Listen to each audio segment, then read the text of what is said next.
Hmm. Assalamualaikum warahmatullahi wabarakatuh ya. Pagi ini kita seperti biasa wajib menyiram timun ya, timun monti di polybag ya. Inilah kondisinya sekarang berumur 34 hari dan sudah pemetikan yang ketiga ya. Nanti insya Allah sore ini ya. Biasanya sok nggak ketahuan, tahu-tahu gede ya ditinggal ya.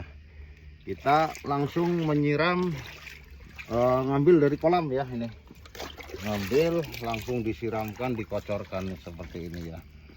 Ini nanti kalau nggak disiram pasti layu ya, karena media polybag itu kan sangat terbatas ya. Jadi kita harus rajin nyiram pagi sore wajib disiram ya. Kalau enggak nanti alum ya, layu.